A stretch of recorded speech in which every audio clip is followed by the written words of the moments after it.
Welcome to the Oral History Initiative, a series of informal conversations between friends, family, colleagues, and students of pivotal poets of the 20th and 21st century. The initiative was founded as a means to gather idiosyncratic anecdotes and unexpurgated moments of being that sometimes get lost or fail to be honored in official biographies, those divergent and concordant occurrences that form and reform a life. All that we ask of our oral histories are what Robert Creeley once suggested in a poem that, quote, "It must be anecdotal, sudden sights along the so-called way." Creeley's line echoes the dictums of Wallace Stevens, "It must give pleasure and it must change." The essence of poetry is change, writes Stevens. Tonight, on the cusp of an immense change to Boston's literary and artistic landscape, we are honored to make an exception to our oral history format, which in the past has only focused on poets of the past. Tonight, instead, we shine our light on the very present work of Bill and Beverly Corbett. And I say work because in the life of Bill Corbett, the poem is essentially social. It is social work. It is a part of a generating and, to quote the title of one of his poems, generous life. Here to further your education about the Corbetts, please welcome, I did my research, please welcome poet, pressed wafer colleague of Bill Corbett and Joseph Tora circa its founding in 1998, and the poker editor, Daniel Bouchard, who will offer a more comprehensive and intimate introduction to Bill and Beverly and hand things over to our magnificent moderator, Fanny Howe. Please welcome Daniel Bouchard.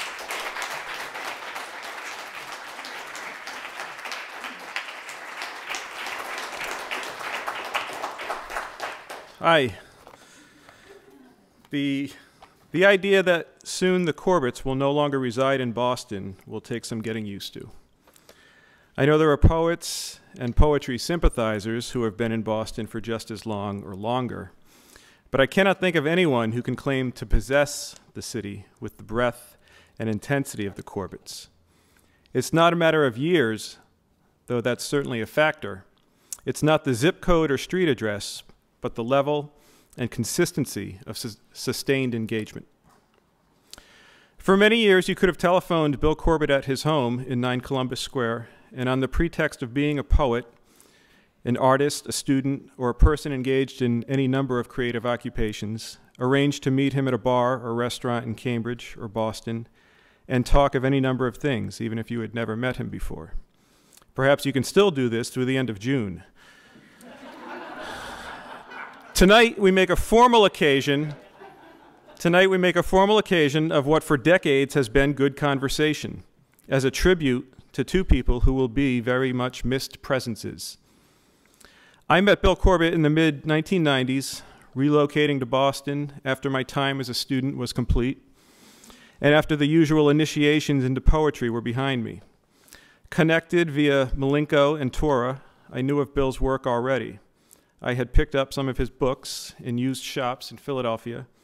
Those purchases, and others like them, are among the strange, fateful circumstances of becoming a poet, when you are unaware that the work you are reading belongs to a person with whom you will come to share a lot, and will come to know well over the course of many years, and someday stand at a lectern speaking about them. In Boston, I met Bill at readings here and there. He learned I was a reader of Paul Metcalf, and so invited me to meet Metcalf at dinner at his house, following a reading Paul gave at Waterstones in the Back Bay. I met Beverly Corbett that night. Did you know Beverly cooks? I am sincerely sorry if you haven't had the pleasure. It was the pleasure, of course, of eating unbelievably good cooking, of sharing a meal and participating in the talk around the table. And it's a shame that particular table, that particularly long table, can't itself talk, cannot release the reverberating conversations from its varnished fibers, and be permanently installed in the poetry room at Harvard, where, with a ritual of wine and bread, interested listeners could again hear the talk of a lengthy and notable guest list, Bunting, Creeley, Guston, Schuyler, Wieners. Only a few names, really, barely scratching the surface. But not, I hope, of the table itself. The idea of that table must stand in for what table talk in literature once was, that a visitor to Coleridge or Samuel Rogers, Samuel Johnson, or Bernard Shaw would come away to write down all that was said. But in our case, not just of the one person, but the entire company. Yet no one person could have collected the table conversation of 44 years except the Corbetts themselves. And being excellent and attentive hosts, of course, they wouldn't have the time. A typical dinner at the Corbetts may have followed a poetry reading, one that Bill himself had organized and introduced. A great introducer of poets at readings, I once heard him say that the introduction of a reader should inspire a poet to his or her best performance. There would be wine, plenty of it, and Beverly herself oscillating between the enormous stove and the great kitchen island where plates were assembled that Boston's best chefs would have been proud to put on their menus.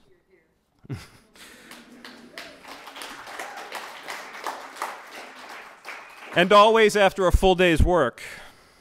Bill sat each guest at the table, breaking up groups who may have arrived together, thereby making interactions lively by way of new associations. And the conversation flowed, vigorous, boisterous, few pauses, a lot of laughing, never dull. An atypical dinner would have been in the form of a party. There are two events that stand out most in my memory.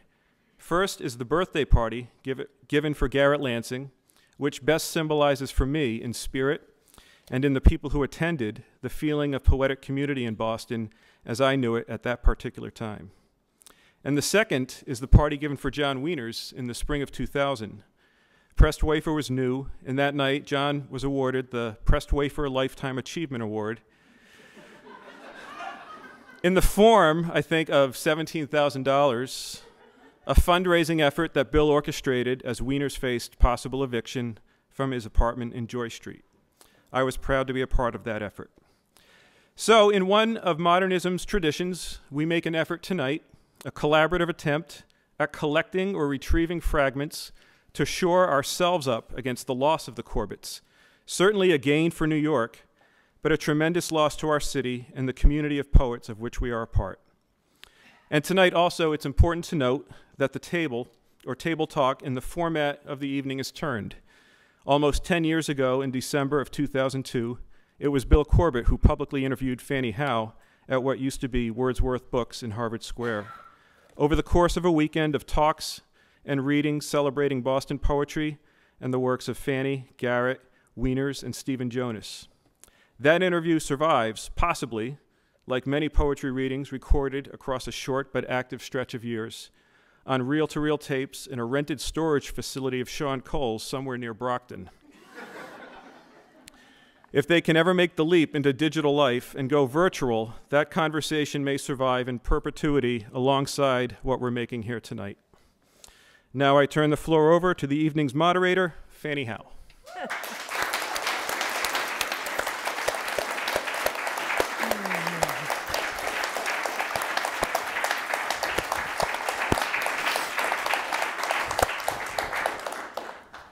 I thought I would start by going back to a very beginning point, which was when I met Bill and Beverly in 1965, and just try to give a sense of the atmosphere then in Boston, because it's probably almost unimaginable the difference between now and then. But we were in the midst of urban renewal, busing, integrated schools, Vietnam. Dr. King was still alive, and Malcolm X had yet to be assassinated. The civil rights issues hung over everything with Louise Day Hicks and Mel King. And I don't know what a Boston poet was then, but I think that we were sort of trying to invent what that would be when we met each other. It was sort of the Robert Lowell and Sexton set that seemed to dominate. But in fact, surreptitiously was the women's movement, neighborhood clinics, teach-ins, artists against racism and the war. And So there was a very political atmosphere that was impossible to separate from anything we did. Boston, of course, has always been separate from Cambridge, and we all, the group of us anyway, lived in Boston then. And I think that the way we veered off was to go up to Gloucester instead of across the river to Cambridge until Bill discovered the Grolier bookstore. We were working on typewriters with the black copying paper. What's it called? Carbon paper stuck between sheets. You would sometimes put in 5 of them between yellow sheets of paper. And we were sort of at the beginning of doing some small presses. Scully Square was still there, the Majestic Theater. James Brown came. There was Slade's and Small's Paradise down on Washington Street, which are completely gone now. So whatever a Boston poet was then, it was responding to all these things.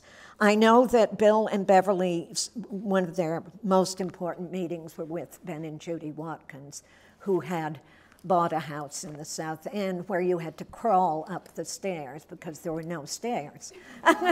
And there were beautiful paintings, nonetheless, that they had begun to collect. But the whole thing was all of us as an Occupy movement in our own houses, painting, smashing things down, using nails and plaster, and learning all of that. And this was the house that you ended up entering as if into a children's book, where you open it up and there is the table and there are all the colorful pictures of the people coming and going.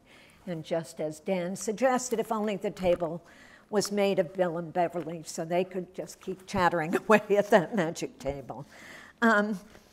So that's sort of my introduction, because I did want to sort of throw it back to the beginning and to the construction of these houses, which came out of ruins, really. And Boston was a wholly different place when we met each other, when Bill and Beverly and I met each other. And I cannot understand how it was so transformed, both on Dartmouth Street and Columbus Square. So I'm hoping that people will join in, but Bill and Beverly will move along now. We'll certainly talk about the South End. We ought to start earlier, because we actually came here in '64 because we didn't want to live in New York. We didn't want to live that close to our parents. About 2-3 weeks ago, we were at David McKee's gallery, Phillips, Guston's dealer, and we said, we're moving to Brooklyn. And he, who'd known us for 30 years, said, what took you so long? We came up here not knowing anybody. Beverly got a job pretty quickly at Harvard, and I discovered the Grolier Book Shop in Gordon Kearny, and that made a good deal of our life. Gordon was everything that legend said he was, from the sandwiches in his back pocket to the cups of coffee left for a few days, to the sign in the doors saying no textbooks, no poetry only. He loved poets, and he was a lovely man. At that time, the Grolier, largely because of myself and Jim Harrison, Paul Hannigan, J.D. Reed, later pretty quickly Jim Tate, was a boys' club. We sat in there and drank, and we smoked a lot of cigarettes, and we talked dirty. And I'm sure Ed Barrett still claims he was driven out by us. And Gordon, Frank Bedard, I can remember, would come in and give Gordon a manuscript and leave. And Gordon would say, oh, poor Frank Bedard. He always called Beverly Marilyn. Our daughter, Marnie, is Marnie Kearney Corbett. So many people met there. Gail Mazer, Ellie Dorfman. The first photograph Ellie took that she got paid for was Beverly and Marnie. And then Ellie sold pictures from a grocery cart in front of Holyoke Center with a fur coat on. Someday your prince will come. and is still sitting on a hoard of photographs that we would love to see. But we ought to cut to something I know you want to know about. Is everything works in my life, has worked serendipitously. I followed my nose, one thing has led to another, and that'll be a theme of this. Beverly cooked, had a little cooking class in the house before she became a psychologist. And people will want to know how you pulled this off, all of these meals. Which meals? No, not individual one, dear. All of the food, the cooking. All of the food. Well, let's see. I got interested in cooking. I was teaching cooking, but it's sort of how I got to be a psychologist or how I got into Well, cooking. it's all of a piece, dear. Okay, all right. Well, I'll try and describe it. I knew nothing about cooking when I got married. My mother was the worst cook in the entire world. We had six different meals every week. When I married William, he was very intrigued with a teacher and with his wife, the Braders. Jackson Brader and Lisa are here today. And she was a great cook. And she got me thinking about cooking, and I got very interested in doing it. So I got lots of cookbooks and would get engrossed in it, and I started teaching cooking, and those turned into groups, and people were asking me advice, so I decided maybe I should be a psychologist. So I spent the next 9 years of my life getting my doctorate, but I kept cooking. I kept cooking, and I would get really inspired by a particular cuisine, learn everything about it, get sort of entranced with it. And I love cooking for people. I never cook for myself. If I'm alone, I never think about cooking. It's always about other people. Let's connect it with the schools, because we're down there, as you said, because of Ben and Judy Watkins. In 68, we're all working on a political action called Artists Against the Racism in the War. Against Racism in the War. We meet Ben there. We set up a art show at Castle Square, and we get into our first South End house, extraordinary house. Of course, you'd want to live there. When we did. One of the problems was you were living in West Concord. That's right. Yeah. And we were driving back and forth to all these meetings and wars, and as often been the case, there was a certain amount of liquid involved. And we were terrified. We didn't want to see you keep doing that. And so there was a strong pressure, which you responded to admirably. Thank you. When we moved into 9 Columbus Square, shortly after, actually, we began to work in the schools. And Beverly actually taught a cooking class for the kids at the Bancroft, some of whom still can walk down the street and say, Mrs. Corbett, I remember you. I wanted to tell a story of artists of racism against the war, the old story. Was so often. One of the things we did, I set up a reading with John Updike. Now, what year was this? That was 67, I guess. And we got Updike because we knew he was against racism.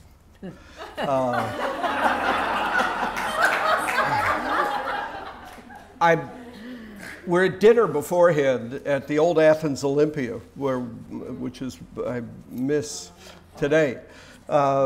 Fanny, myself, Beverly, Updike, and his wife. Yeah. And at one point, he's telling us a funny story, that he had been invited to the White House because they thought he was Norwegian, and it was a party for Sonja Heaney, the old great skater. And he said, and I sat at a table with Henry Kissinger, and Fanny said we should have bombed him. And we realized right then that Updike didn't think he should have bombed him. I sat behind, I introduced Peter Davidson, got us into that. And Updike reads, I think we made $743 that night, which seemed like a lot of money. And we're leaving, and a guy from the New Yorker, this was at the Arlington Street Church, comes up and said, John, how could you possibly allow these people who are against the war? He was livid.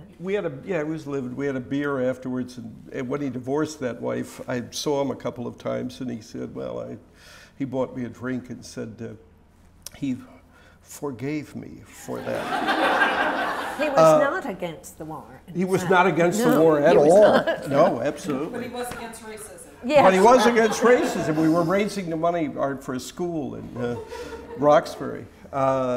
I'm also thinking of being in the South End, of you and Carl getting married. Mm-hmm, exactly, and, on Warren Street. Absolutely, and we, I think of the party at the Watkins house. I think of Bill Alford standing there, looking out the window. Wanting to get out of it. We don't know. We ought to talk about some of the world then, in terms of poetry. Few readings, and when the readings took place, they were often incredible. I remember Bob Creeley coming to read after he'd come back from England. Gray Gowrie was still here, and there were about 500-600 people in the room, because you wouldn't see this too often. There were no book signings at that point. Harvard Bookstore did not have the series of reading it has. We were discovering each other without that kind of network. World much less organized than it is today. It was sort of the Oxford Grill and Shea Dreyfus. The Oxford Grill, Shea Dreyfus, where we had the first meal with Bob and Bobby. Parrot. Hmm? The blue parrot. The blue parrot, absolutely. And constantly the Grolier. I think I was going there 5 and 6 days every week. And I have to say that when I met Harrison, we spent 9 months either talking to each other or seeing each other, mostly seeing each other. And then he went to Michigan. Extremely important to my life as a poet, because Jim was older, he knew more than I did.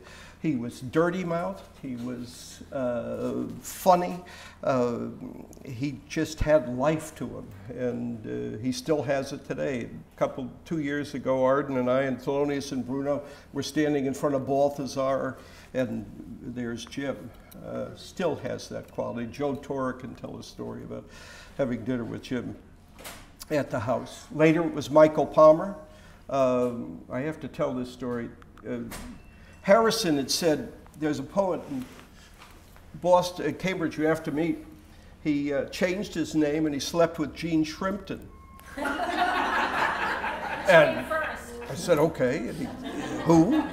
I was at a party in Central Park West. Beverly did not always travel with me. She, at this point, was going and getting her degree to support us. I was at a party at Central Park West, and there comes this man with a pompadour of black hair. He had sideburns that looked a little bit like Valentino's, and he looked like either a Renaissance prince or an assassin. So I look at him, I said, God, and Harrison's going, whoever that guy slept with Gene. Well, when I finally got to know Michael, it turned out that one, he'd changed his name because his original name was George Michael Palmer, and he's the least George of men you could ever imagine. And he never slept with Gene Shrimpton.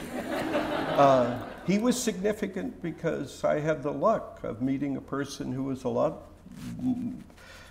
smarter than I was, and he was a lot more talented than I was, and I could learn from him. I'm also meeting Fanny during these years. Fanny, who would appear at a party in our house wearing a brownie uniform.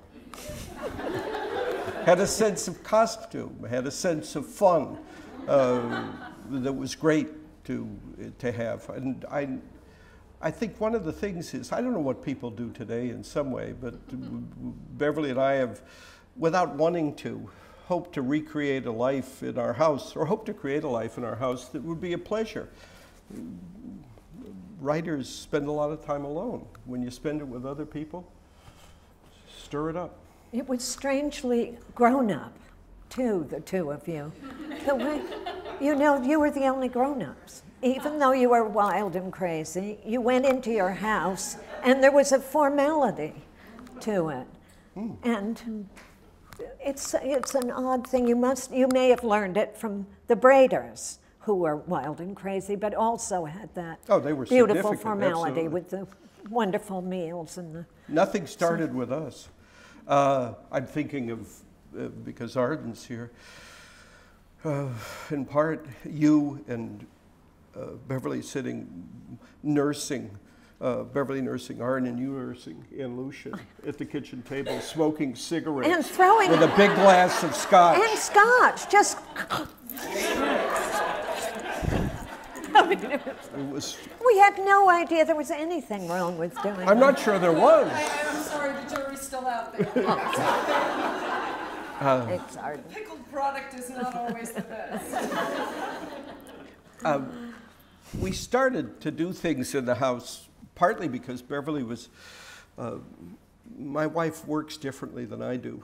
I do many things and try to do them as well as I can. Beverly sits down and does it, and there she was going up to the 4th floor and studying, working her butt off. And this is late 60s, early 70s. Michael Palmer's in San Francisco. And we start to have readings in the house, and Beverly would have a day. So people like Ron Silliman came through, Carla Harriman, Barrett Watton.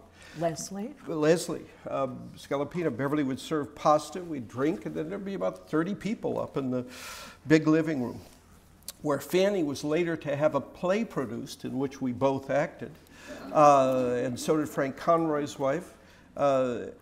We're up there. I remember one night particularly that we had, Basil had already been with us, our Norfolk Terrier, and he wasn't around. We said, "Where's Basil?" Somebody had locked him in the bathroom. And he got out from the downstairs bathroom and ran up and grabbed the guy by the leg. So there were poets in the house all the time. Arden will remember some of them. The one thing I want to emphasize is that from about 1973, meeting Lewis Warsh, Lee Harwood, Philip Guston I meet that year, 1975, Basil Bunting, 1973, Paul Auster, friend of a lifetime. Things begin, John Yao is a part of the story, going to New York to see John as we both got passionate about painting. And the house begins to explode, really. Arden, tell the story about Basil. The one. How I nearly killed him? Yeah. Well, Basil Bunting came to stay with us. I was, thank you. 6 or so. I was about 6 years old. I was a healthy child. And he looked like something out of a movie. A proper English gentleman, beard, white hair, slightly upturned mustache, just a very proper English gentleman. But he had, I felt like when I saw him that he was a fellow child, like myself, that somehow he was young. And I convinced, I don't know how you all let me do this. I didn't let Our you. house has 4 stories. Most of you have been in the house. This man was in his 90s at this point, probably the 1 foot in the grave. Hi, David. And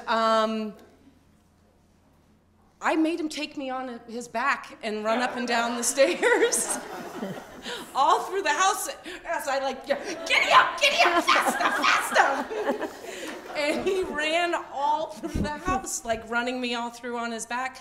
And I wondered why my mother just looked so terror. And like when he would come down into the kitchen and my mother would be like, get off his back, like, get off of Basil's back. I'm like, he loves this.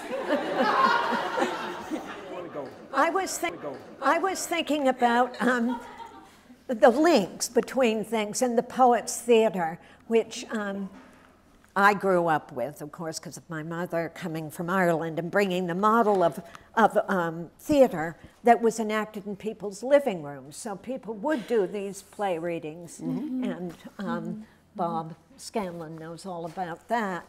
And then so all through the period of the 50s, when the Poets Theatre developed in Cambridge, there was this kind of eccentric model that had been brought over from Ireland. But the Poets Theatre then continued after the building burned down in 1960 about. And so you sort of picked up when it was reviving under a new form. Sure, I picked it up because of you and knowing the fabulous Molly. What to say about Molly? She always went right past Beverly after saying, "Oh, you look beautiful," and then would grab me and say, "Corbett, oh, what are we going to do?" There was always a sense of drama. Unfortunately, the second incarnation of the New Poets Theatre did not have to draw on Frank O'Hara, John Ashbery, all of the life, Felicia, all of Lamport, all the life and energy, but it did have some of the great characters of Cambridge at the time. The woman, Martin Slobodkin was one of them. Martin used to go to about 400 parties a year, but a genuine guy, or a night. And we were at a meeting once. Bill Alford was on the board. I was on the board. Ethan Eyre from Concord with his flowing mane of white hair and green cloak. And a woman whose name I forget who kept on saying, "Molly, we'll have a banner. Bring back the word. Bring back the word." And Martin turned to me and he said, "Don't worry, Bill, she doesn't have enough blood in her alcohol stream." But it was great knowing a generation of older people who were not only genuinely eccentric, but passionate about that stuff, and having Molly to dinner and Fanny's sister, Suki. The networks that go out from our lives and the luck of meeting and the people we've met. I have to bring New York in because we're up in Vermont, and Jane Gunther becomes one of our closest friends, and Kenred Elmsley and Joe Brainerd, who also become part of the story. And I'm going down to New York more often. Beverly's going down to New York more often. And then in my life, Philip Guston comes along. And he was a hero of mine who became a friend. I loved sitting at his feet and learning as much as I could. His, as John Imber is here, one of Philip's stellar students would remember, Philip would come over for dinner and he'd say, "No, I'm not going to be bothering him. I'm not." And Beverly liked to cook for him, and he'd usually want to tease her, provoke her by saying, "Anger's all right, isn't it? What's wrong with anger?" And she might rise a little, she'd feed us, she'd go up to work, and Philip and I would start to talk and smoke. And often it was the next morning, he'd go to BU and I'd go to Emerson, where I was then teaching. But he opened up a world to me, and I began to write about art, and that was the beginning. Margot and George. That's before yes, George and the Precious Workshop and Steve Andrews. I was thinking, and Gail started the Blacksmith. I mean, like that starts in the 70s. Right, and I met you because of George. right. Mike and Oh, really? Mike and Yeah. George were students. Well, they weren't exactly students together. Mike was George's student. Mike was George's student when Mike was a senior, Right. and George had come to teach at Right. Amherst, right? Yes. Well, I met Gail. She was in Providence walking around with a baby carriage, and George said, "Mike's got this doll down there, and she's lonely." And Mike was at Rhode Island School of Design teaching his first year. And I said, all right, I jumped on the train. We didn't have a car until we got Calvin Burnett's car, the great black artist that worked in our shop. And so I got on the train with Jimmy. I was pregnant with Jennifer, and I got off, and this doll is there, and she said, "Let's just walk around town." She said, "I feel like something in Proust is happening." I said, She's "Really?" inventing that. No, she did. She did say something. Total She said, invention. like when you walk on streets in Providence, "You're not from here, are you?" And I said, "No, I'm from Brookline Village." She She said, I'm from Newton. And so like, she said, isn't it just like we're something in Proust? And I said, I think so, exactly. And then it was just Neither of us had read Proust, right? We wanted to be. But Gail, we shared maternity clothes and everything. I was just wondering about the sort of the art scene in Boston as it overlapped with poetry. And yeah, I mean, there was a whole period when there were still artists in Boston, and then they all moved to New York except for Mike. Well, he did too, but He came went to New back. York. Oh, okay. Yeah. You realized you needed to be there, but you didn't need to stay there. Excuse me. It's different. The issues were different. If our kids were there, we'd be there. Talk about the Blacksmith House, because Fanny and I were the first people to read it. Oh, when the owner of the Grolier died, I just thought the world is falling apart, because one of the things that you said, Bill, was that the sort of Grolier was the link with the poets. I mean, there was no institution throwing things for poets every week until you did. But I had been involved with something called, I forget what it was called, you know, Citizens for a Better Cambridge or something. And one of the people was the director of the Cambridge Center, and Mike said, why don't you ask her if you can have something there, Alida. And I thought, you know, in my completely childish way, I thought, oh, I'd have a room full of books and I'd sit there, you know. But we met her. I made Mike come with me because I wasn't that forward. And she said, well, I could give you the Blacksmith House on Monday nights. And I said, okay, I'll do it for 3 weeks. And I thought, who shall I ask to read there? Fanny Howe and Bill Corbett. Perfect, perfect. And there was no publicity machine. I put posters, for several years, I put posters on lampposts every week. But when Bill and Fanny read, the only thing I remember about myself that night was that I was so unaccustomed to public speaking that all I said was Fanny Howe, Bill Corbett. But there were people figuratively hanging from the rafters. I mean, it was amazing. It was just something that was wanted. Mm-hmm. And I thought, well, I'll do it for 2 more weeks. And the next week I had a reading in support of the 3 Marias, 3 feminist So how many years Portuguese did you women. do it, Gail? 29. 29. That's great. Right, right. But it was always. She did. Oh, I think I really did. I got quite charming at it, actually. But I never got academic about it, so. Bill was the great introducer. He was in his zone when he introduced. We got paid $40 a piece. God, you remember for that. Yeah, For, that was a big payday. I remember one season, the next season, I think Alan Dugan and Mark Strand both read.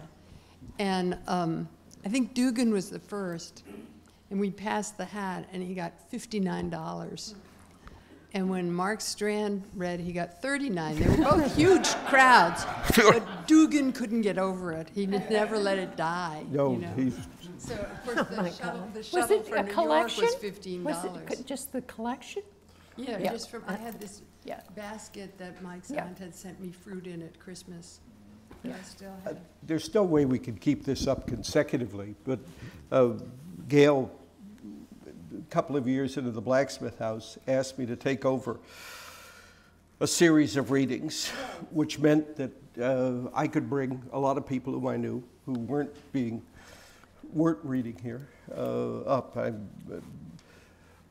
Joe Brainerd came, Kenward, Ron Padgett, Barbara Guest, Nate Mackey came on from California, Ann Lauterbach, August Kleinseller.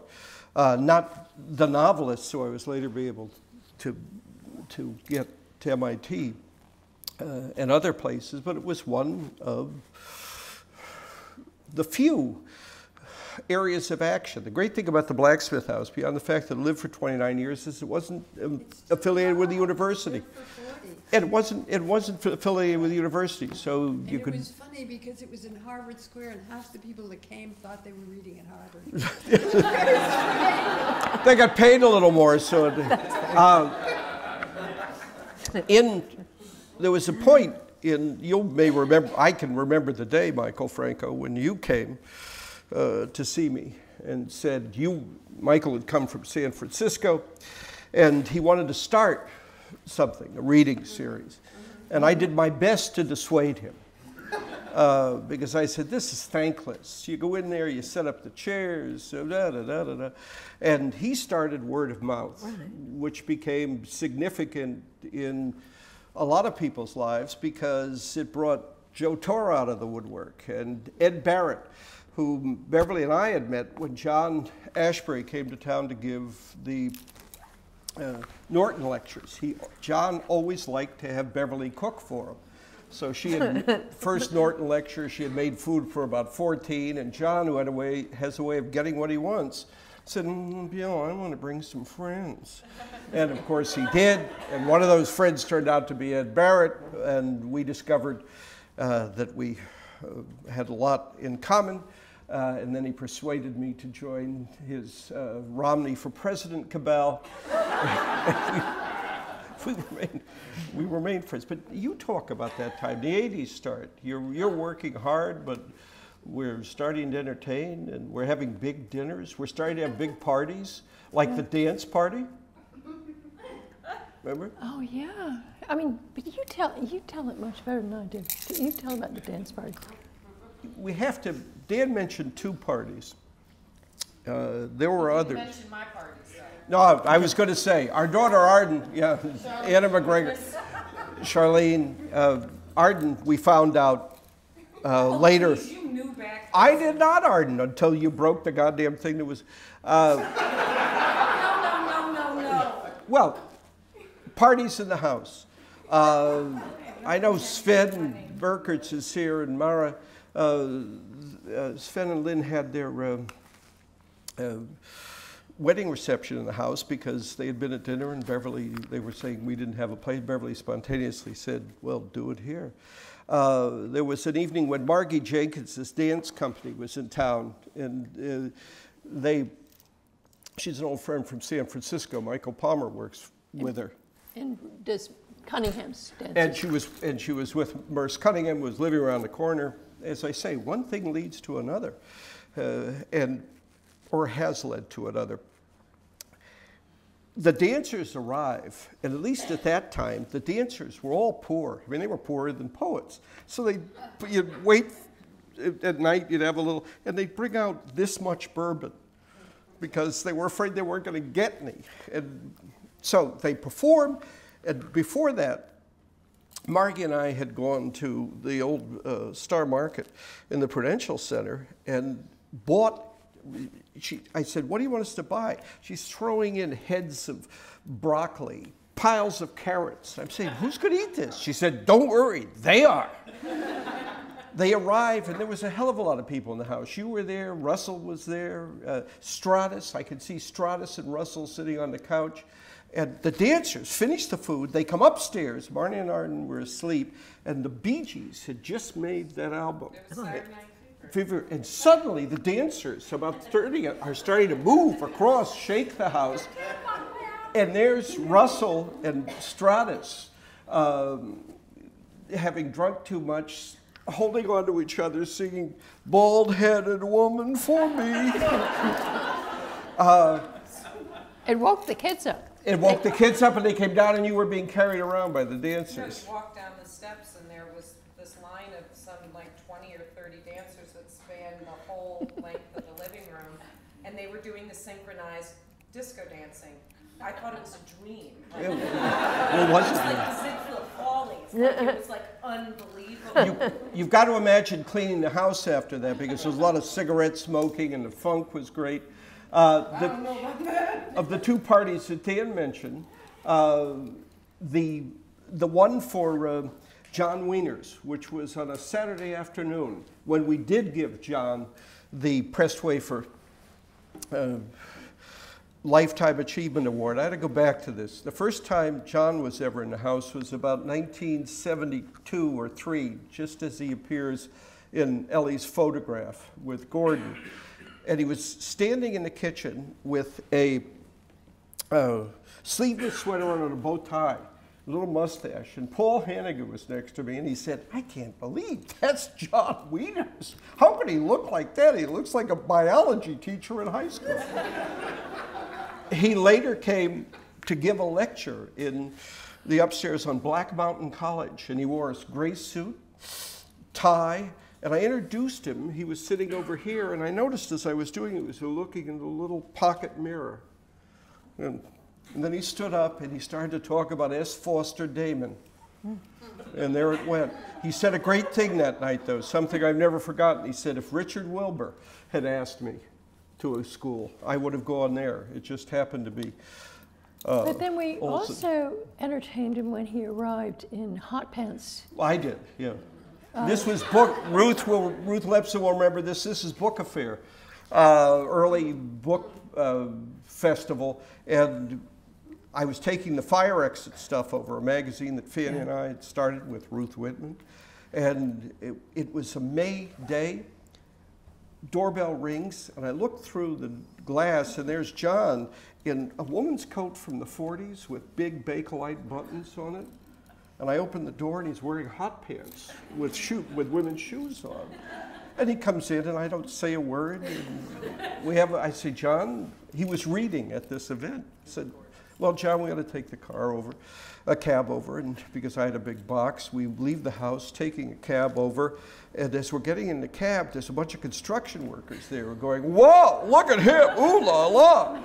John batted not an eye. We're in the cab, and I said, John, why are you coming to this thing so early? He said, Professor Billy, which he always called me, I thought I'd lend it a little along.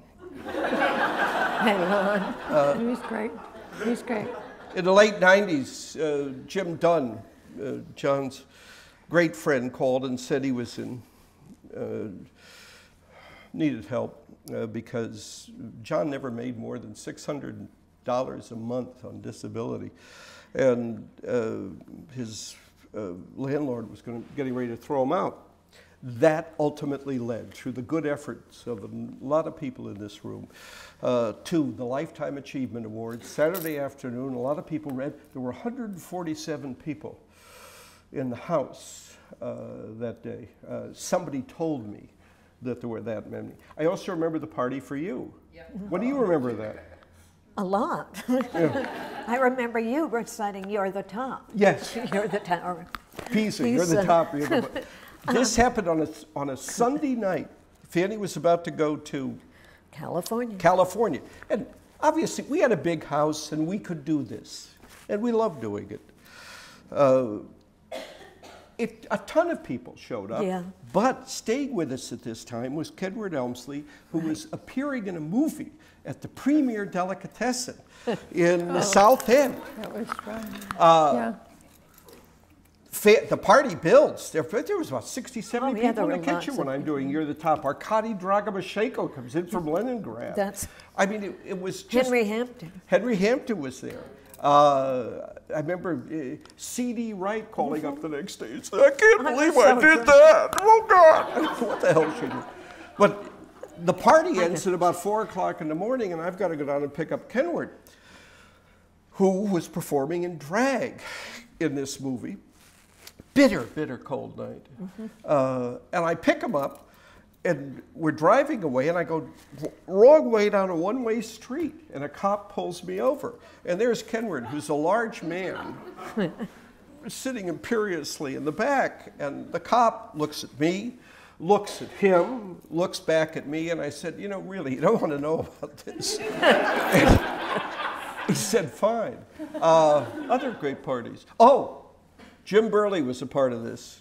Tom Rayworth had been on a reading tour, needed some money. Tom's an old friend of the house, a poet you much admire, I much admire.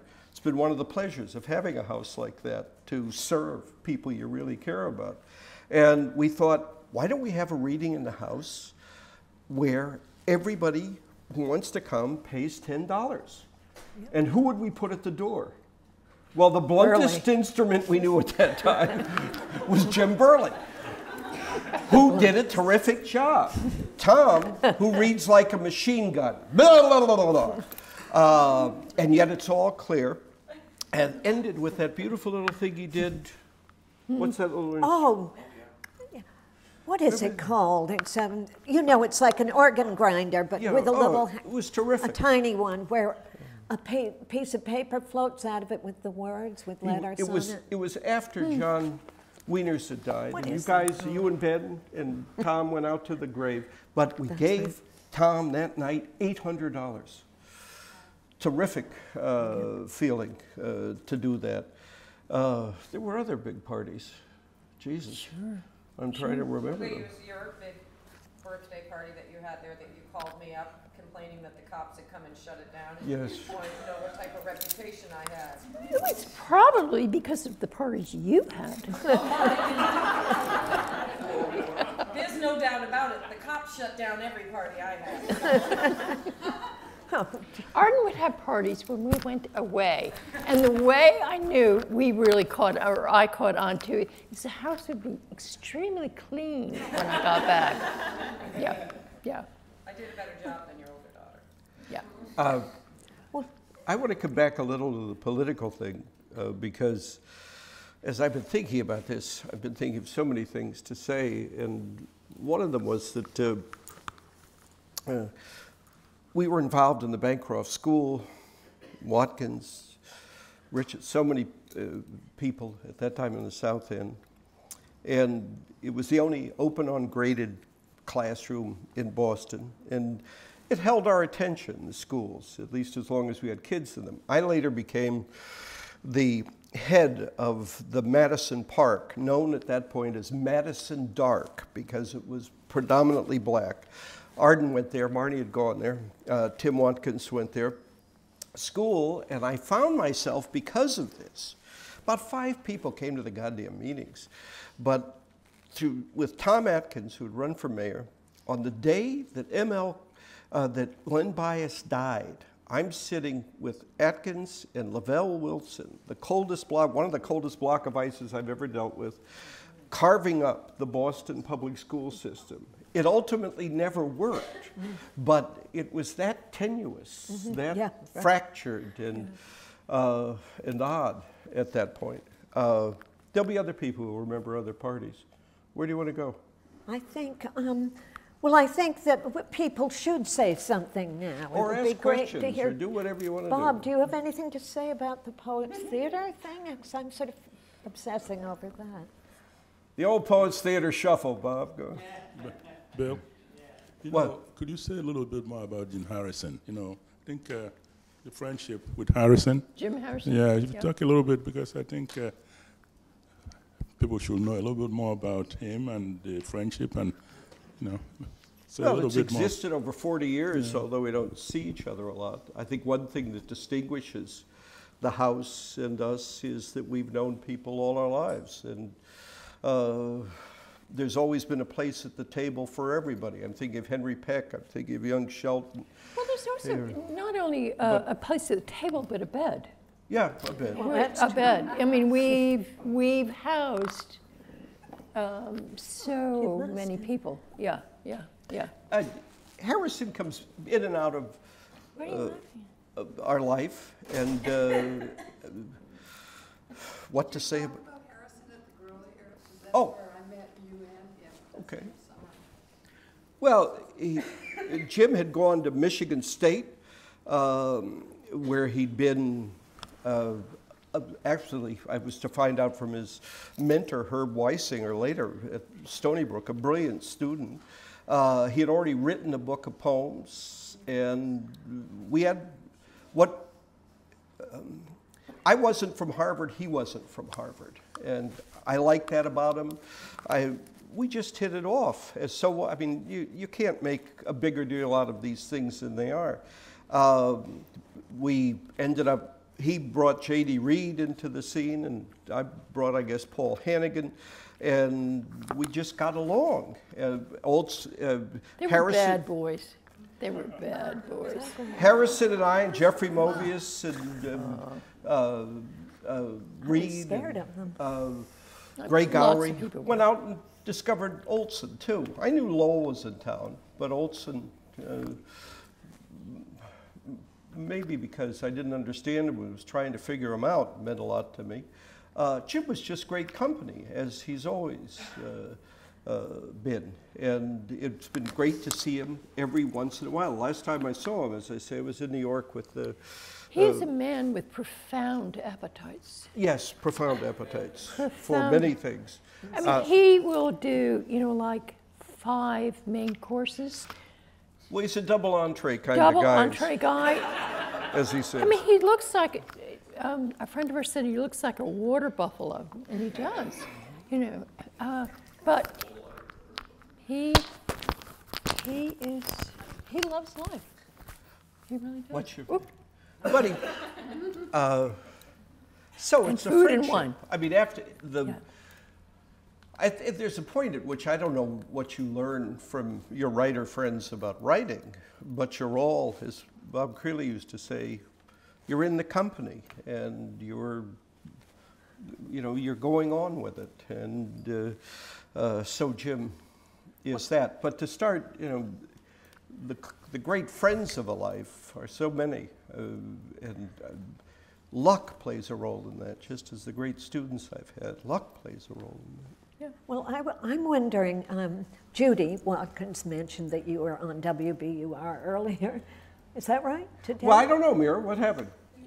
You were? Well, this is Mira Sharma who did the program.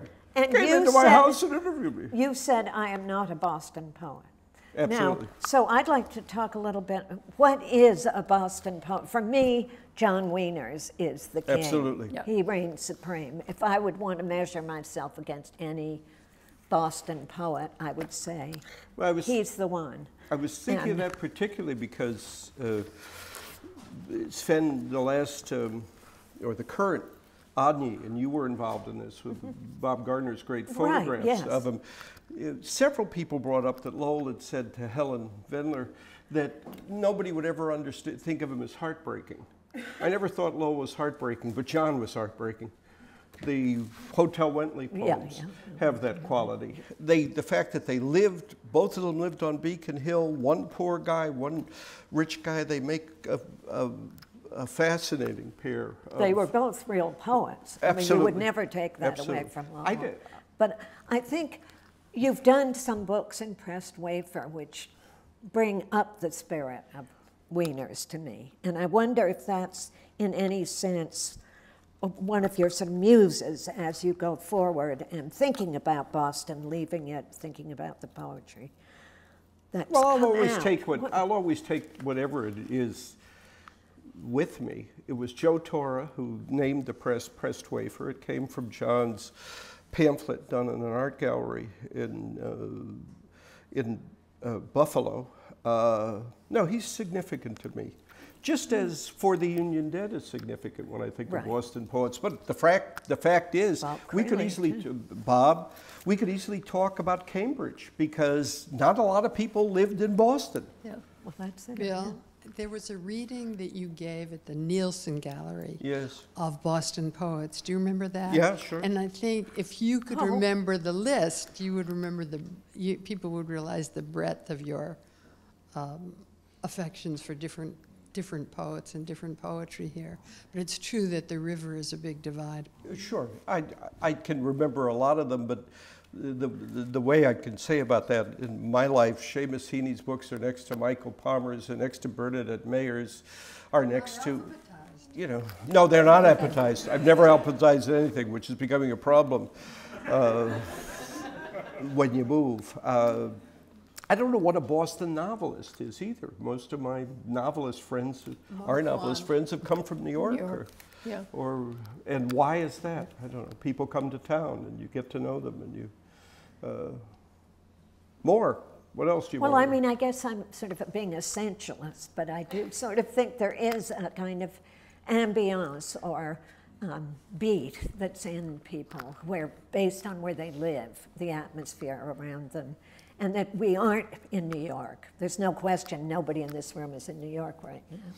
And so, but what is that difference? That's really what fascinates me, and that your house represents that difference to me. Well, that it does is, I don't know, maybe an indictment in a way. I mean, Boston is not welcoming to its writers, never has been since I've been here. It's a pass-through city. The books go unreviewed, whether it's the Phoenix, I've written for it for 30 years, and they must have a policy. The Globe is in and out. It's a provincial city, let's face it. It's a racist city, as Bill Russell reminded us years ago. Bill, I wanted to say It's something. also our city. My father was a salesman for gasoline before World War II.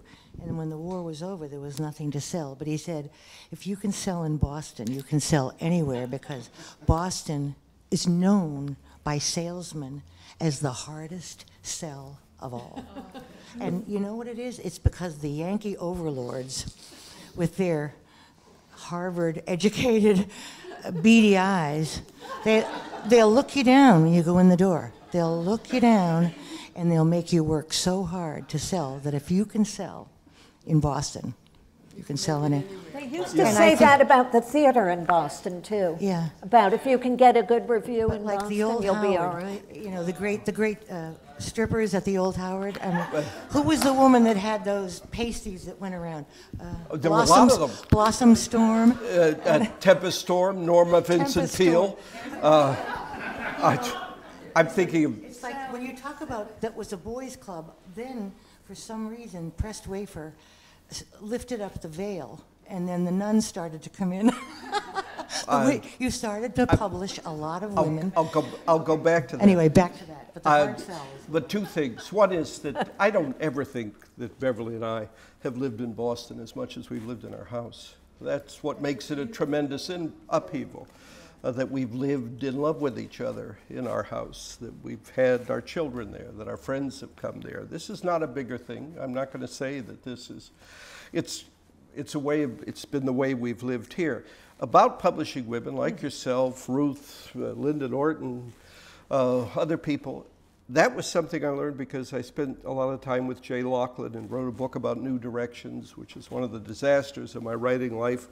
You can read about it in all prose. I don't want to go into it, but I learned from him that you pay attention to your writers. So it was Fanny who brought Linda Norton to me, and Fanny said, Margot has a book. You pay attention to people who write, and you find in them. That was Laughlin's. Laughlin got a lot of people from Duncan, from Rexroth, from a wide variety. But no, I don't feel that I live in Boston in that way. And I feel that the divisions are so great.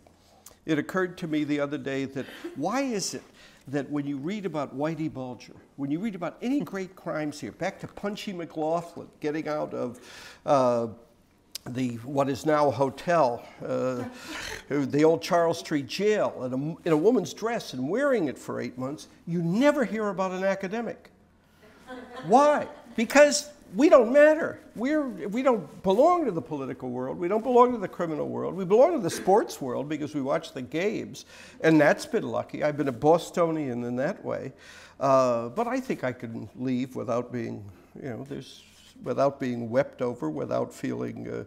I'm not Howells leaving to take on the Harvard, on Harper's. It's been an uneasy place to be in many ways, but I've had her, I've had the house, I've had my children, I've had so many friends here that's made a life. Because you and I have done our share of griping. Oh, well, I don't know. Speak for yourself. God. Yes, we certainly have. One of the great sessions is the Fanny Bitch and Moan session, which Bill Bitch and Moan session, which Ed Barrett's been at. He said, "Well, you two, I don't know what's happening. I can't understand the word you're saying," because we're talking about a lot of people over a number of years. No complaints. I mean, how could you complain about a place that put you in touch with Garrett Lansing, or so many people come through. Right. So many. I was saying to Fanny before we began this, so many people you talk about aren't here. I mean, they're either gone or they're dispersed, because Boston is a city that does disperse people. Bill? Yeah. Penny. What? One of the things. Oh, Jackson. This is Jackson. Wait a minute. This is Jackson Brader, by the way, who I've known since he was 2 years old. I've been trying to kind of like sum this up in my mind in terms of what you and Beverly have done. And one of the things is you're both incredibly loyal people, and in being so receptive and so open, that in one sense Boston was perfect for you because nobody else was. And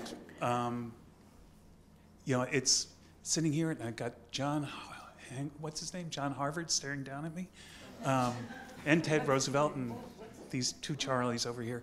But you know, it's you create the world. You make connections that just don't happen to normal people. And I say this because in 1967, Fanny's sister Helen met my brother in Ireland. He was 16, she was 17. They got engaged through the power of persuasions of my father. And then that Christmas, this was after Mark had died, Chris came over here to Cambridge to share Christmas with Helen. And while he was here, Fanny was throwing a party. Now, Bill had been our babysitter 7 years before. We had not had any contact. Supernatural. 1967, a party at Fanny's, and my brother comes over, 16-year-old, kind of semi-Irish poet type, later became a great scholar, I will say, and wearing some kind of like Donovan cap or John Lennon type cap, and sees Bill and says, "Bill, have you ever heard of T.S. Eliot?" And that's how we were reintroduced. Jackson is actually conflating a couple of things. He said that a couple of years later. The party was in New York at Helen's and Reggie's up on 90th Street. But basically, such is the happenstance, such is the good fortune to have babysat for those boys and then to have known her. It was just bizarre. Yeah. But Penny, what do you want to say? Penny Creeley. Pen?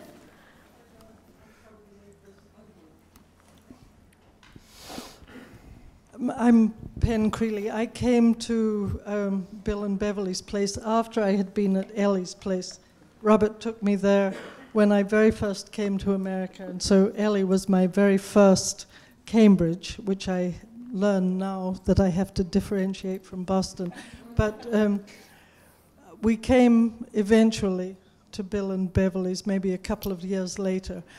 I want to remember specifically and absolutely you, Beverly, because I didn't know about this poetry world. I was from New Zealand.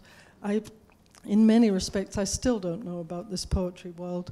But Beverly, you made the world real for me, because there you would be cooking, something I had a feeling for. You made absolute. It was impeccable, as Robert would say. And then after dinner, you would knit.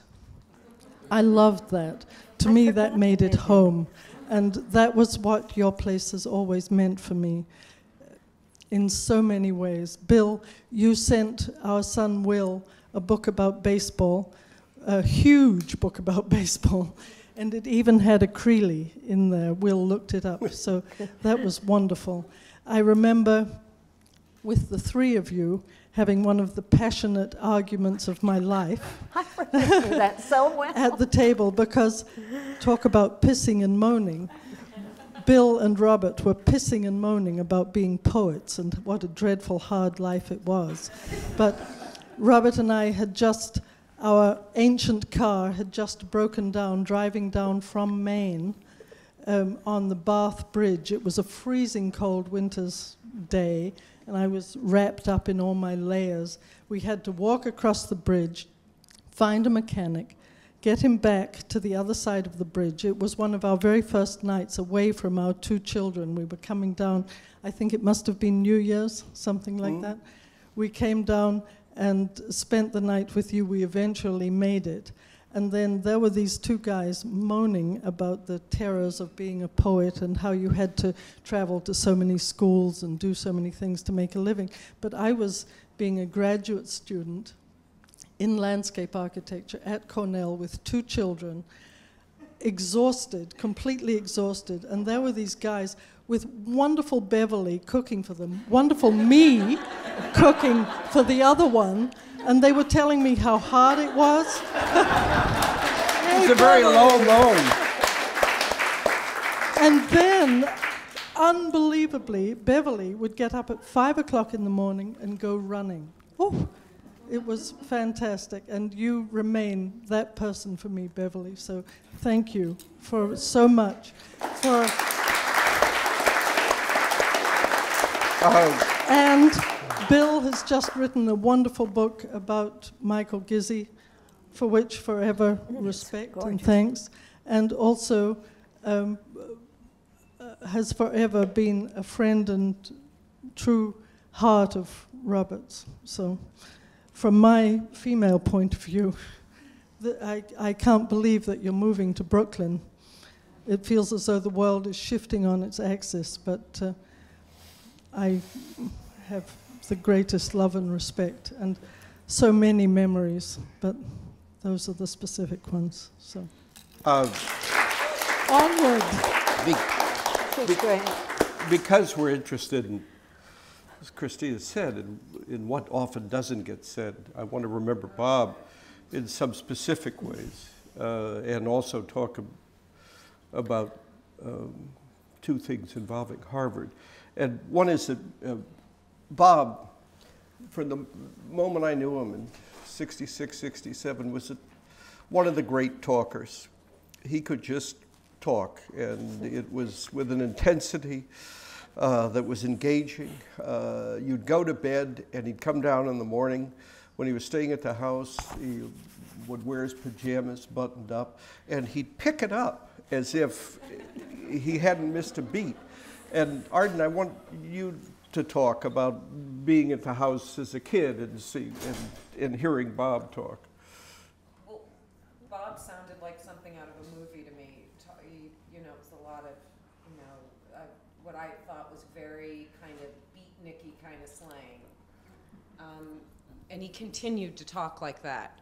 I can remember when I was living in La Jolla with you, Fanny, and he came out to read, and there was like some small gathering of, you know, those, and I hope there's not a lot of students in here, you know, like those brown-nosing kind of students. They were like, oh, Bob, you know, standing around him and he's like, you know, cat and, you know, do you dig it? And I just started laughing, and I was just like, Jesus Christ, Bob, like, update the lingo, like, and he was like, what are you talking about?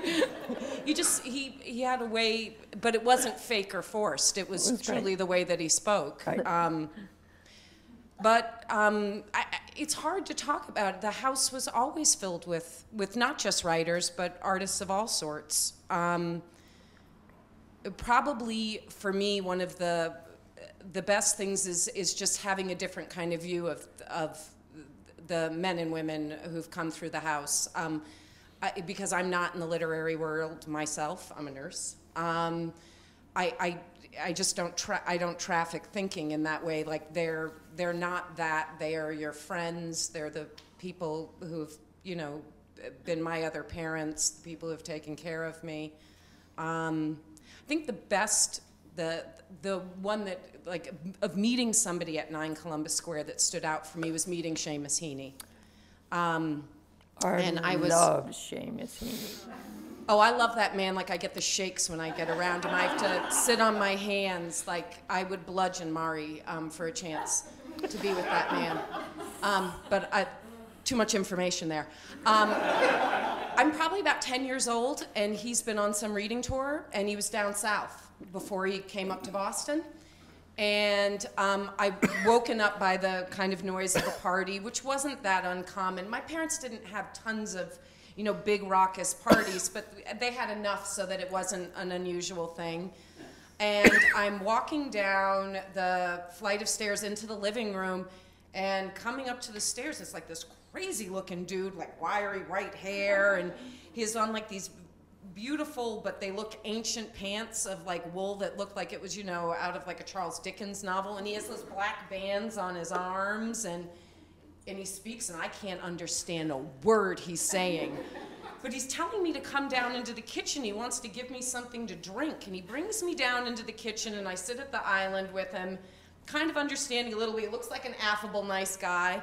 And he reaches on top of the refrigerator and brings down a Hellman's jar that doesn't have a label on it, and it's just clear liquid in it. And he tells me to take a sip.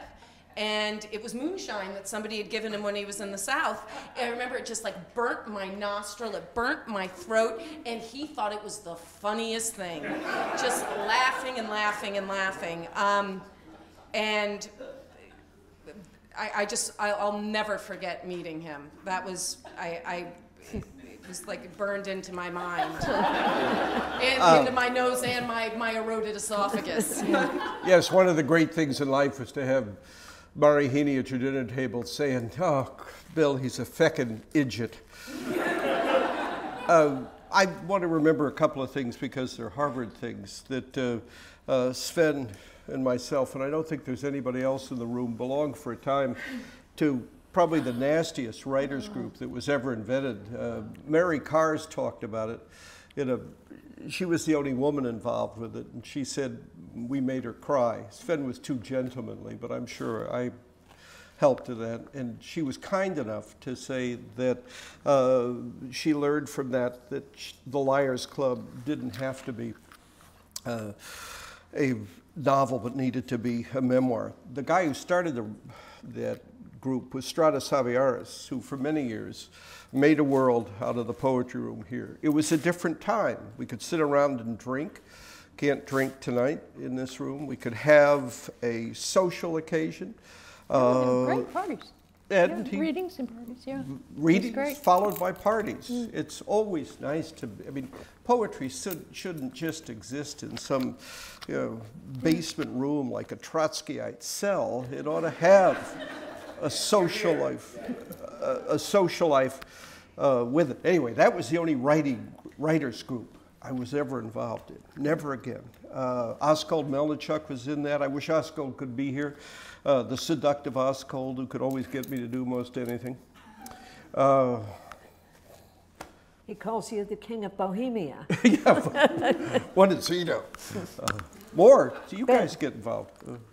Just one thing that I remember about your house that you haven't mentioned is, in addition to all the painters and writers of various kinds, there was the summer when Jake and the family jewels Yes. in the house to rehearse, and David Palmer, who had been your student, was lead singer for Steely Dan, and it's been quite a circus over there. Well, everybody should know that Jake and the Jewels were the musicians for the Monkees. They're the ones who played all the music for the Monkees. And my mother let those heroin addicts, Marnie. I mean, they were like our babysitters. What were they going to do? We weren't going to go anywhere. They were like nodding out on me. So my sister could brush Jake's hair for 5 hours straight. No, it was Willie Kirchhoffers. The story is this. I'm teaching at Emerson. David Palmer, who would later become the lead for Steely Dan, was a student of mine, and we became close. It involved an absolute disaster that his great friend and a student of mine, Rick Phillip, was murdered by another student of mine. Rick and David had been together in a band called The Middle Class, which was run by an operator named Al Aronowitz in New York. Anyway, Beverly and I, Michael Palmer and Kathy Simon had gone to California, and a wealthy friend, sent Beverly and myself to California to spend the summer of 1970 with Michael and Kathy. Marnie and Arden are little kids. Beverly drives them across the country. Meanwhile, I had fixed up Jake and the Jewels with Rick Rickover's family in the South Shore. That fell through, and they had to move into the house, which coincided with my grandmother returning at 80 years old. And she began to cook for them, and there's a famous story about somebody seeing her with a guy named Bob Bazzina, who was living with us, a guitarist. There were about 18 people. Jim was around with, every day was an adventure to try to find enough wine to drink and enough food for Beverly to cook. And then at night, this band is in the basement, and they're working to open at the bitter end for Chris Christopherson opened for them. Beverly and I go down, and Jake and the Jewels, they're nervous. Christopherson was, nobody knew about him at that point. A lot of guys from William Morris Agency with shirts unbuttoned to here, you know, guinea peppers in their hair. Wow. So the band starts, there's David, and they're singing the Everly Brothers. I've been cheated, been mistreated, when will I be loved? Except they went, I've been mistreated, you've been cheated, and they blew it entirely. That was to be it for Jake and the Jewels. Jake is still at work in New York. David is now a photographer. I ought to mention that one of the other good fortunes I had at Emerson, where I learned to be a teacher. I learned to be a teacher of writing when I taught at Harvard. At Emerson, I learned to be a teacher. I taught stand-up comedy. This is the kind of luck that's befallen me in my life. Dennis Leary shows up. Steve Wright shows up. Mario Cantone, Lauren Dombrowski, Eddie Brill. And they want a class in stand-up. And they say, well, Corbett could teach that. I didn't know. I mean, the great pleasure of it was you couldn't go wrong because you didn't know what you were doing, and you had to just keep it going every day. I know Arden remembers Dennis coming over and practicing in the living room. There was the dog there picking up the poop. Yeah, the Hooper's Pooper Scooper. Yeah. Mine is I remember that whole riff that he had on him and his brothers playing cowboy and Indians and the arrow going in his head. That is great luck. You know, you can only take advantage of that if it happens to you. And I have great luck. I've had great luck teaching at Harvard. I mean, I think of people like Maureen McLean, Fred Moten. I mean, anybody might have taught them. I was just the one in the room that was able to do that. And at Brown and at Wellesley, and now for all these years at MIT, this is a pleasure. Yeah. Yeah? Let me disagree.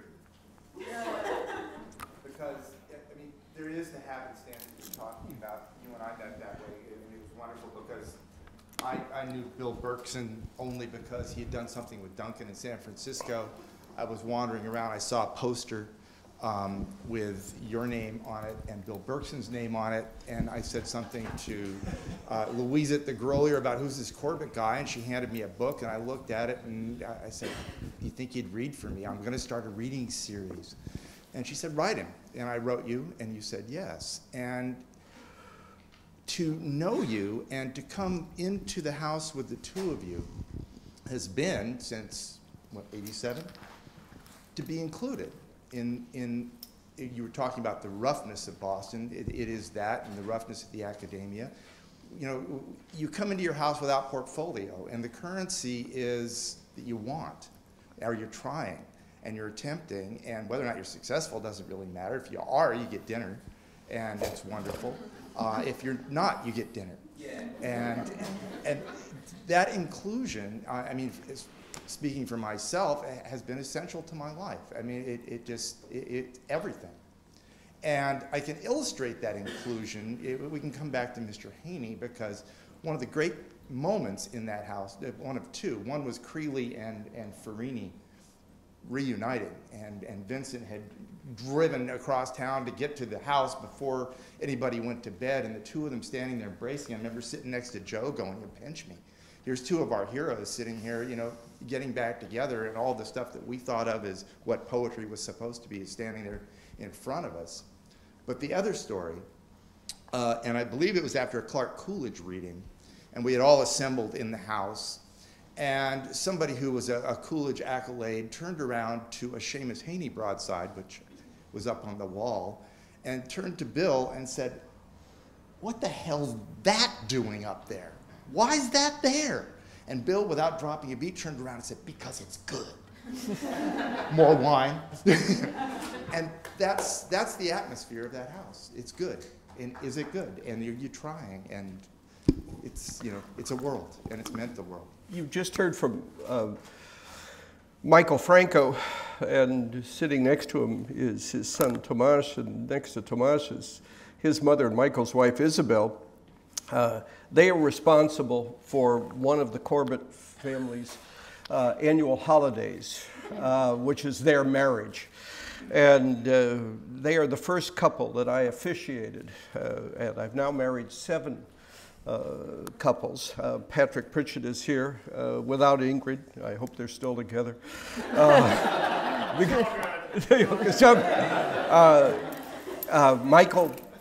Michael made that happen, and it's been one of the moments. The other great holiday in the house is the birthday of Trevor Wingfield. That's been going on, the New York painter, for 37 years. We won't have that again.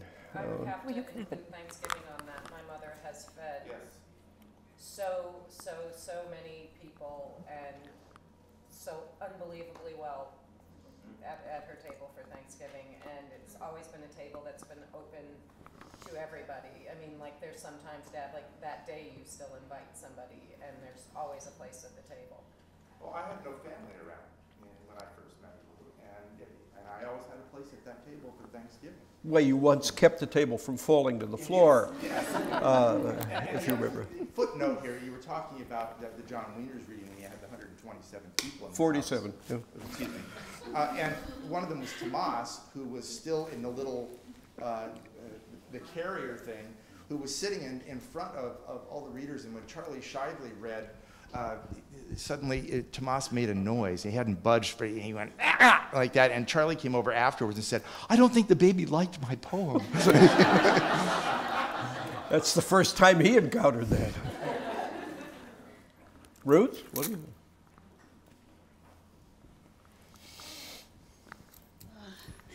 Bill mentioned a book affair, this small press little magazine book fair that we did for a few years in the mid-'70s.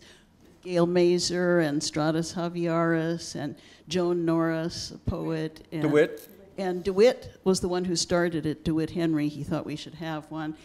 And thanks to Bill, we used to have these meetings in a bar. And I remember once Ron Schreiber showed up from Hanging Loose. I don't know if you remember this, but he was complaining because we hadn't, he said, "You guys are an institution and you haven't invited enough gay poets to read at this event." And Bill said, "You know, what the fuck do you mean we're an institution? You know, we're a bunch of people who decided to put together a book fair because there wasn't anything like it. And so why don't you just join the committee?" And that was like just representative of Bill. And I remember Creeley used to call him our man in Boston, certainly the case. And I just, I read his book to Michael Gizzi the other day, and I thought maybe this is his best book, and I thought it's just really in the past couple of years that I've been getting to know Bill well. I've known him for 40 years, but getting to know him well in the past few, and I thought, you know, he's so modest and he pays so much attention to other people, and you don't notice what he's noticing, but this book is such a humane book. There's so much love in it, but so much close attention to Michael Gizzi and what made him Michael Gizzi. The poems are incredibly moving. And I heard Bill on the radio today, just happened to turn on the radio, and there he was. And two of the words, you know how Bill talks when he sort of suddenly emphasizes a word? And the words that I noticed that he emphasized were look and keeping on. And I thought, well, those two characterize him very well. And now, especially that I'm getting to know him better, it's going to be very upsetting to lose him. But even before I knew him that well, I mean, he's really been the person who's kept innovative poetry in Boston going for 40 years. And So it is a huge loss, and yet we'll just have to go to New York more often, and we hope he'll come and visit. You will have to visit us in New York. Yeah.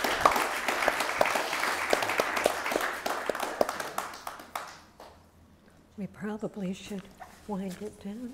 I'm going to read a poem. Good. Wonderful. Excuse me. Sure, George. You mentioned earlier that George Michael Palmer was the least George person you'd ever known. You're the most George person I know. This is George Schlaba, who will forever be cursed with the great honor of being Pressed Wafer's bestseller. I mean, the Harvard bookstore has sold, I think, 150 copies of What Are Intellectuals Good For? And we still don't know. One final thing, pardon me, I just want to acknowledge Beverly a little more here.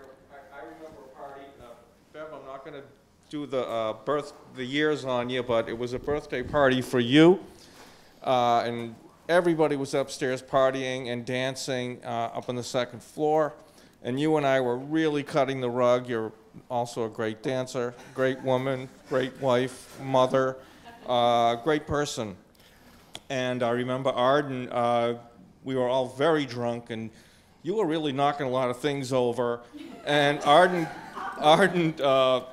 was bothering her, so she ran up to Bill and said, "Dad, Mom's really drunk and she's breaking things all over the house." And Bill just turned with unflinching and just said to Arden, "It's her house." That's great. I love it. That's great. Hymnus ad Patriam Sinensis, Phil Whalen. I praise those ancient Chinamen who left me a few words, usually a pointless joke or a silly question, a line of poetry drunkenly scrawled on the margin of a quick, splashed picture. Bug, leaf, caricature of teacher, on paper held together now by little more than ink, and their own strength brushed momentarily over it. Their world and several others since, gone to hell in a handbasket. They knew it, cheered as it whizzed by, and conked out among the busted spring rain cherry blossom wine jars, happy to have saved us all. Thank you, ladies.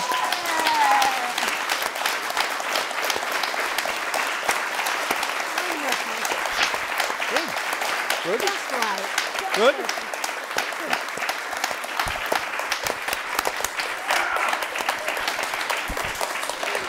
Good.